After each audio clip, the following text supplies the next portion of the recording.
Salut l'équipe, c'est parti pour une nouvelle vidéo de pronostic pour cette Coupe du Monde. Si tu n'es toujours pas abonné à cette chaîne, n'hésite pas à le faire pour ne pas manquer les prochaines vidéos. Et on commence tout de suite avec le premier match, Suisse contre le Cameroun. La Suisse est une nation qui s'améliore d'année en année. On se souvient tous malheureusement du dernier Euro où ils avaient sorti l'équipe de France. Particulièrement en forme récemment, comme en témoigne son parcours en Ligue des Nations où elle a battu coup sur coup la République tchèque, l'Espagne et le Portugal, la Suisse sera une équipe à surveiller. Le Cameroun de son côté, qui s'est qualifié sur le fil pour cette Coupe du Monde en sortant l'Algérie, est une équipe compliquée à jouer, même si depuis ce match les résultats sont loin d'être bons.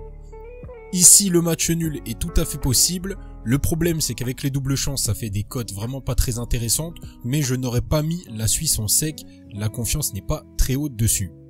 Deuxième match Uruguay-Corée, l'Uruguay qui a une génération vieillissante va devoir se reconstruire et au niveau de la Corée, Son vient de se faire opérer après un choc au visage contre Marseille, mais il devrait être apte à jouer même si une incertitude plane sur lui, donc ça il va falloir voir au niveau des compositions. Nous attendons un match serré entre ces deux équipes qui sont capables de coups d'éclat comme de déception. Donc ici on partirait plutôt sur Uruguay ou match nul, mais honnêtement je trouve que au niveau de la cote c'est pas très intéressant. Troisième match Portugal-Ghana, le Portugal est un des favoris de cette Coupe du Monde par la qualité de son équipe et ils affrontent le Ghana qui reste sur une bonne performance face à la Suisse en match amical. Lors de la Coupe du Monde 2014, le Portugal l'avait emporté 2-1, depuis le Ghana a régressé au contraire du Portugal, donc une victoire portugaise a des chances d'aboutir, ici nous voyons plutôt une victoire du Portugal.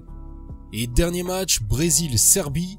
Le Brésil, le favori de cette Coupe du Monde pour une grande partie des gens, fait son entrée en lice contre la Serbie qui est loin d'être un adversaire facile à jouer, comme en témoigne sa première place dans la Ligue des Nations B où elle a fini devant la Norvège et la Suède, mais surtout de par sa première place devant le Portugal dans leur groupe de qualification de la Coupe du Monde.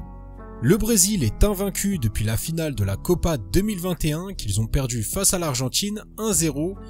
Ici nous partons plutôt sur une victoire du Brésil et ce sera tout pour aujourd'hui, on se retrouve prochainement pour des nouveaux pronostics. Salut l'équipe!